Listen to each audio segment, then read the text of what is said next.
আসসালামু আলাইকুম। আমি Shahin Molla, lecturer, department of civil technology, Anjuman Mokhlesur Rahman polytechnic institute. আজ আমি তোমাদের সাথে কনস্ট্রাকশন প্রসেস ওয়ানের অধ্যায় 3 কংক্রিটের গঠন ও ধর্ম নিয়ে আলোচনা করব। এই অধ্যায় সম্পর্কে আলোচনা করব। আমরা পূর্বের ক্লাসে এই অধ্যায় সম্পর্কে যতটুকু জেনেছি আজকে বাকিটুকু আমরা জানার চেষ্টা করব। তো প্রথমেই আমরা দেখব কংক্রিটের উপাদানসমূহের কাজ। আমরা গত ক্লাসে জানছিলাম যে কংক্রিটটা কি আসলে। কংক্রিট হচ্ছে যে নির্দিষ্ট অনুপাতে মোটা দানা মানে সরু এগ্রিগেট মানে যেটাকে বলতেছি যে নির্দিষ্ট অনুপাতে সিমেন্ট, বালি এবং পাথরের টুকরা বা খোয়ার মিশ্রণে এবং পানির মিশ্রণে যে পেস্ট তৈরি করা হয় সেটাকে বলতেছি আমরা কংক্রিট। তো কংক্রিটের মধ্যে কি কি উপাদান থাকে? প্রথমে হচ্ছে মোটা দানা যেটাকে বলতেছে কোর্স এগ্রিগেট, সরু দানা ফাইন এগ্রিগেট, বন্ধন সামগ্রী সেটা হচ্ছে বাইন্ডিং ম্যাটেরিয়ালস সিমেন্ট এবং সহযোগী পদার্থ মানে হেল্পিং ম্যাটেরিয়ালস সেটা হচ্ছে ওয়াটার এবং অ্যাডমিক্সচার। তো এটার কি কি কাজ এবং কোন ইয়াতে তোমার মানে কি কাজে কি ধরনের কংক্রিট ব্যবহার করা হয় সেটা আমরা ডিটেলস এখানে দেখব। প্রথমে আমি আসি মোটা দানার পূরক পদার্থ যেটা কোর্স এগ্রিগেট। সেটা কি?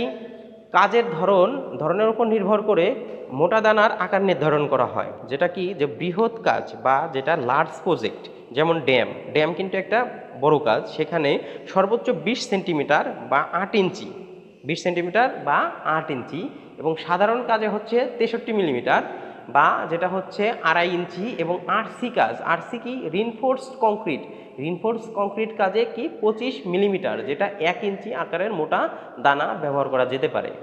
তো এখন দেখবো যে সাধারণত পাথরের টুকরা, গ্রাভেল এবং 1 নম্বর ঝামা ইটের খোয়া মোটা দানার পদার্থ হিসাবে ব্যবহার করা হয়। উন্নত মানের খোয়া 24 ঘন্টা পানিতে ভিজিয়ে রাখলে উহার ওজনের 10%-এর অধিক পানি শোষণ করবে না। অর্থাৎ কংক্রিটে আমরা যে করব মানে উন্নত মানের যে খোয়া বা যেটা দিয়ে আমরা খোয়া ব্যবহার করব সেটা 1 নম্বর ঝামাইটের খোয়া অথবা গ্রাভেল অথবা পাথরের টুকরা যেটাই হোক, সেটা কি করব 24 ঘন্টা যদি আমরা পানিতে ভিজিয়ে রাখি ইহা নিজস্ব ওজনের 10%-এর বেশি পানি শোষণ করবে না। কংক্রিটে ব্যবহারের জন্য মোটা দানার এগ্রিগেট অবশ্যই পরিষ্কার ত্রিভুজাকৃতি, শক্ত এবং জৈব পদার্থ মুক্ত হতে হবে। তাইলে আমরা কি বুঝলাম যে পূরক পদার্থ বা কোর্স এগ্রিগেট কি? সেটা হচ্ছে কাজের উপর নির্ভর করে এটার আকার এক এক রকম হতে পারে। বড় কাজে একরকম হবে, ছোট কাজে একরকম হবে। তবে যেরকমই হোক এটা 1 নম্বর ইটের খোয়া, গ্রাভেল এবং পাথরের টুকরা যেটাই হোক সেটা দিয়ে কাজ করতে হবে। খেয়াল রাখতে হবে 24 ঘন্টা ভিজিয়ে রাখলে এটা কি নিজস্ব ওজনের 10%-এর পানি বেশি শোষণ করবে না। আর এটা কি হবে? অবশ্যই এটা পরিষ্কার ত্রিভুজাকৃতি, শক্ত, জৈব পদার্থ মুক্ত হতে হবে। তাহলে ক্লিয়ার। এখন হচ্ছে সূক্ষ্ম দানার পূরক পদার্থ সেটা কি ফাইন এগ্রিগেট, যেটা আমরা বালি হিসাবে চিনি বা যে বালি আমরা ব্যবহার করব আরসি কাজে।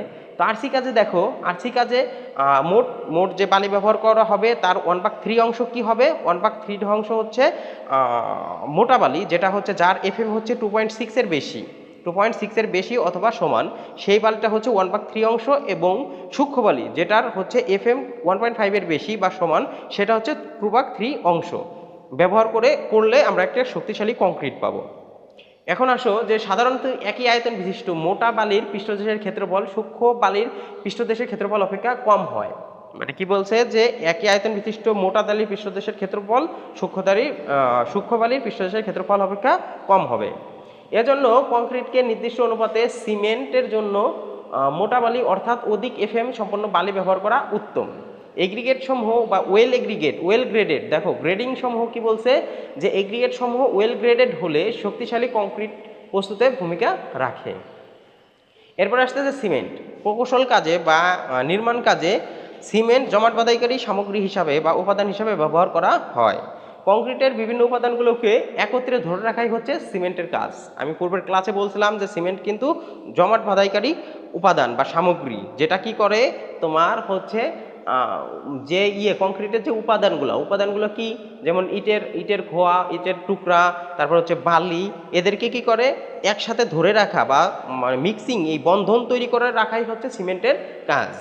এরপর আসি পানি। পানি কি? সিমেন্ট, বালি ও মোটা দানার পদার্থর সঙ্গে পানি পিচ্ছিলতা প্রদান করে। পানি কি করে? পিচ্ছিলতা প্রদান করে এবং কংক্রিটের উপাদানসমূহের পেস্ট তৈরিতে এটা কি করে? পেস্ট তৈরিতে এটা সাহায্য করে।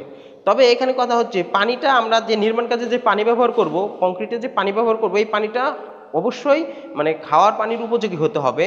অর্থাৎ এতে কোনো রকম অপদ্রব্য থাকবে না। যেমন হচ্ছে এতে লবণের উপস্থিতি কম থাকবে এবং পানি ঘোলাটে হবে না, পানি লোনা স্বাদযুক্ত হবে না। অবশ্যই এটা চেক করে তারপরে আমরা নির্মাণ কাজে এই পানি ব্যবহার করব। আদারওয়াইজ আমরা যদি পানি চেক না করে নেই, একটা সেই একটা পানি যদি ব্যবহার করি, এটা নির্মাণ কাজের জন্য আমাদের ক্ষতির কারণ হবে এবং যে ইঞ্জিনিয়ার বা যারা কাজ করবে তাদের দায়বদ্ধতা থাকবে। কারণ এই তুমি একটা নষ্ট পানি দিয়ে বা যেমন সেমন পানি দিয়ে কাজ করলা, তোমার সব কিছু উপাদান ঠিক আছে, যেমন তোমার সিমেন্টও ঠিক আছে, বালিও ঠিক আছে এবং তোমার যে খোয়া ব্যবহার করতেছে বা স্টোন চিপস ব্যবহার করতেছে সব কিছুই ঠিক আছে, কিন্তু তোমার পানি ভালো না, তখন কিন্তু তোমার এই কাজ কিন্তু আলটিমেটলি ফেল করবে। অতএব স্ফোটক উঠবে, দানা দানা পদার্থ উঠবে, তোমার বিভিন্ন রকমের সমস্যা তৈরি হবে। তো পানিটা কিন্তু খুবই ইম্পর্টেন্ট এবং এটার দিকে অবশ্যই নজর রাখতে হবে। এরপর আসি অ্যাডমিক্সচার। বিশেষ অবস্থায় যে সকল পদার্থ কংক্রিটে ব্যবহার করলে কংক্রিটের গুণাগুণ বৃদ্ধি সহ কংক্রিটের শক্তি বৃদ্ধি পায়, সেটাকে বলতেছে অ্যাডমিক্সচার। এই অ্যাডমিক্সচার সাধারণত ঠান্ডা আবহাওয়ায়, যেখানে কংক্রিটের কি করতে হয়? গুণাগুণ বৃদ্ধি করতে হয়, মানে কংক্রিটের তোমার স্ট্রেংথ, মানে অনেক বড় কাজে এর স্ট্রেংথ বাড়াইতে হবে, তখন এই অ্যাডমিক্সচার ব্যবহার করা হয়। তো আলটিমেটলি আমরা কিন্তু দেখলাম যে কংক্রিটের যে কি আছে, যে উপাদানগুলো, সেই উপাদানগুলোর কোনটার কি কাজ আমরা কিন্তু এখানে আলোচনা করে ফেলেছি। অতএব তোমরা এটা আরেকটু করবা, স্টাডি করবা, এই বিষয়ে অবশ্যই আরও ভালো তোমরা ধারণা পাবা। এরপর আসি কংক্রিটের সুবিধা এবং সীমাবদ্ধতা সমূহ কি কি। কংক্রিটের সুবিধা এবং সীমাবদ্ধতা কি কি? তো আমরা প্রথমেই জানছিলাম যে এই কংক্রিটটা হচ্ছে 4 প্রকার। কি কি? Lime concrete, RC concrete, prestressed concrete এবং তোমার সিমেন্ট কংক্রিট, এই 4 প্রকার দেখছিলাম। তো এখন পূর্বের ক্লাসে যেটা আমরা আলোচনা করেছিলাম, তো এখন আমরা দেখব যে সিমেন্ট কংক্রিটের সুবিধা এবং সীমাবদ্ধতা কি কি। তো প্রথমে আসতেছি সিমেন্ট কংক্রিটের সুবিধাগুলা। সিমেন্ট কংক্রিট হচ্ছে যে কোনো আকার আকৃতিতে ঢালাই করা যায়, এটা যে কোনো আকার আকৃতিতে ঢালাই করা যায়, এটি শক্ত, মজবুত এবং দীর্ঘস্থায়ী হয়। এই ঢালাই করার পর এটা কি করে? একটা সময় পরে কিউরিং করার পরে এটা মানে খুবই শক্ত, মজবুত এবং দীর্ঘ সময় টিকে থাকতে পারে। সিমেন্ট কংক্রিটের চাপ শক্তি ক্ষমতা বেশি, এটি ঘর্ষণ প্রতিরোধ করতে পারে, এটি শব্দ প্রতিরোধ ক্ষমতা বেশি এবং তাপ এবং অগ্নিরোধক ক্ষমতা সম্পন্ন। এখন আসি সীমাবদ্ধতা কি, সীমাবদ্ধতা বা অসুবিধা কি কি। প্রথমেই আসি সিমেন্ট। আমি পূর্বের ক্লাসে বলছিলাম যে সিমেন্ট কংক্রিট হচ্ছে টান বলে, মানে সে খুব চাপ সহ্য করতে পারে, কিন্তু টানে সে খুবই ভঙ্গুর বা দুর্বল। তো প্রথমেই সীমাবদ্ধতা যেটা আসছে, টান বল সহ্য ক্ষমতা খুবই কম, শিয়ারে সে তুলনামূলকভাবে দুর্বল। লোহার রড ছাড়া ফাঁকা জায়গায় যেমন বিম, স্ল্যাব ইত্যাদিতে ব্যবহার করা যায় না, যেমন লোহা ছাড়া অবশ্যই ব্যবহার করা যাবে না, সেটা আমরা জানি। তো এই হচ্ছে সীমাবদ্ধতা সমূহ বা অসুবিধা। এখন আসো আরসি এর সুবিধা ও সীমাবদ্ধতা। আমরা দেখো আরসি কখনই বলতেছি, আরসি কংক্রিট কখন বলতেছি? যখন এই কংক্রিটের মধ্যে আমরা সিমেন্ট কংক্রিটের মধ্যে লোহা ব্যবহার করতেছি বা রড ব্যবহার করতেছি, তখনই এটা আরসি কংক্রিট হয়ে যাচ্ছে। তো আরসি কংক্রিটের সুবিধাগুলো কি কি? এটি অত্যন্ত ভারবহন এবং অপেক্ষাকৃত হালকা, অত্যন্ত ভারবহন ক্ষমতা সম্পন্ন এবং অপেক্ষাকৃত কি? এটি হালকা।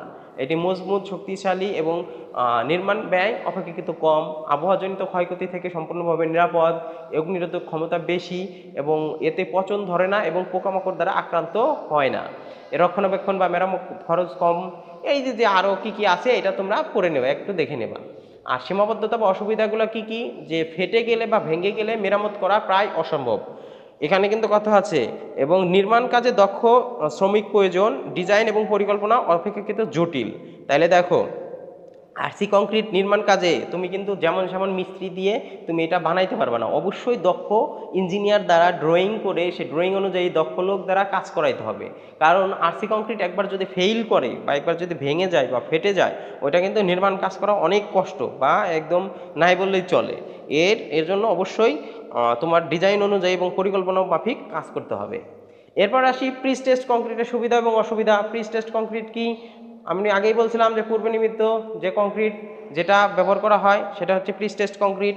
যে তোমার নির্মাণ কাজ, মনে করো যেখানে কাজ চলতেছে ওইখানে তোমার যথেষ্ট জায়গা নাই যে কংক্রিট তৈরি করে তোমার ঢালাই করার মতো, তোমার স্পেস নাই, তখন কি করে, তখন এই বড় কাজে বা বৃহৎ নির্মাণ কাজে তখন একটা পূর্ব থেকে সুবিধা মতো জায়গায় কংক্রিট কি করে, ঢালাই করে, কংক্রিট ঢালাই করে তারপরে কি করে গাড়িতে করে তোমার নির্মাণ কাজে কংক্রিটকে পৌঁছায় দেয়। তো এই জন্য এই নির্মাণ কাজে পৌঁছায় দেয়, এই জন্য তোমার কিন্তু এই কংক্রিটটাকে তদারকি করতে হবে। কেমন, কীভাবে তদারকি করবা, যে তোমার দেখা গেছে যে কংক্রিট মিক্সিংয়ে বা তোমার মিক্সিংয়ে এক গাড়িতে তোমার মাল আসতেছে একরকম পেস্ট তৈরি করে, সেখানে পানির পরিমাণ শক্ত কম বা বেশি হতে পারে, অন্য গাড়িতে আবার পানির পরিমাণ কম বেশি হতে পারে। এই জিনিসগুলো তোমার ইনশিওর হইতে হবে যে ম্যাটেরিয়ালস, তোমার যে কংক্রিটের যে ম্যাটেরিয়ালসগুলো দিচ্ছে, যেমন সিমেন্ট বালি খোয়া এবং পানি যেটাই দিক সেটা নির্দিষ্ট অনুপাতে আছে কিনা, বা তুমি যে রেশিওতে চাচ্ছ সেটা হতে পারে 1-2-4, 1-2-3, মানে 1-1.5-3,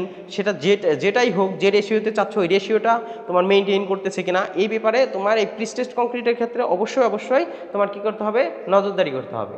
আর এখানে প্রিস্টেস্ট কংক্রিটের কিছু সুবিধাও আছে এবং কিছু অসুবিধাও আছে, সেটা তোমার দেওয়া আছে, তোমরা দেখে নেবা। এখন দেখো কংক্রিটের ব্যবহৃত বিভিন্ন উপাদানের বৈশিষ্ট্য, কি কি উপাদান ব্যবহার করা হয়। এগ্রিগেট, যেমন মোটা দানা ছোট দানা, এগ্রিগেটটাই কে বলতেছে, কোর্স এগ্রিগেট একটা, ফাইন এগ্রিগেট একটা। এই কোর্স এগ্রিগেট হচ্ছে তোমার খোয়া বা পাথরের টুকরা, এবং ফাইন এগ্রিগেটটা হচ্ছে বালি, বাইন্ডিং ম্যাটেরিয়ালস এবং পানি। তো এখানে তোমার যেটা আছে তোমরা এখন এগুলা দেখে নেবা, একটু করে দেখে নেবা, ইনশাল্লাহ তোমাদের আর প্রবলেম হবে না। এরপরে আসো দেখো পানি, পানি কি ওয়াটার, কংক্রিটে ব্যবহৃত পানির বৈশিষ্ট্য কীরকম হবে। পানি তৈলাক্ত পদার্থ মুক্ত হবে, পানি মাত্রায় অতিরিক্ত অম্ল, ক্ষার, জৈব এবং অজৈব পদার্থ মুক্ত হবে। এতে আয়রন জাতীয় পদার্থ, শ্যাওলা ও কংক্রিটের অন্যান্য ক্ষতিকারক পদার্থ মুক্ত হবে। পানযোগ্য পানি ব্যবহার করতে হবে। তো এগুলো তোমরা দেখে নিবা। আর দেখো এরপরে যেটা আছে সেটা কি, তোমার চালনী পরীক্ষা আছে, চালনী বিশ্লেষণ আছে, জমাট বাঁধার সময়, জমাট বাঁধার এতে প্রাথমিক জমাট বাঁধার সময়, পূর্বের ক্লাসে বলছিলাম প্রাথমিক জমাট বাঁধার সময় কমপক্ষে পোর্টল্যান্ড সিমেন্টের ক্ষেত্রে 30 মিনিট, এবং দ্রুত জমাট বাঁধার ক্ষেত্রে 30 মিনিট, এবং এটা হচ্ছে তোমার ইনিশিয়াল মানে সেটিং টাইম যেটাকে বলতে 30 মিনিট, এবং ফাইনাল সেটিং টাইম চূড়ান্ত জমাট বাঁধার সময় হচ্ছে মানে 10 ঘন্টা। তাহলে দেখো পোর্টল্যান্ড সিমেন্টের ক্ষেত্রে ইনিশিয়াল সেটিং টাইম 30 মিনিট এবং চূড়ান্ত জমাট বাঁধার সময় হচ্ছে 10 ঘন্টা, এবং দ্রুত জমাট বাঁধার সামগ্রী বা যেটাই হোক প্রথমে হচ্ছে 30 মিনিট, পর হচ্ছে 10 ঘন্টা। এরপরে তোমার দেখো চাপ শক্তি, সিমেন্টের চাপ শক্তি পরীক্ষা সাধারণত 1:3 অনুপাতে সিমেন্ট পশার সাহায্যে কমপক্ষে 3টি কিউব তৈরি করতে হয়। দেখো 3টি কিউব একে 1 দিন, 3 দিন ও 7 দিন পরে পরীক্ষা করলে গড় শক্তি এত পাওয়া যাবে। ওকে, আজকে ক্লাসে পর্যন্তই, নেক্সট ক্লাসে আবার দেখা হবে। আল্লাহ হাফেজ।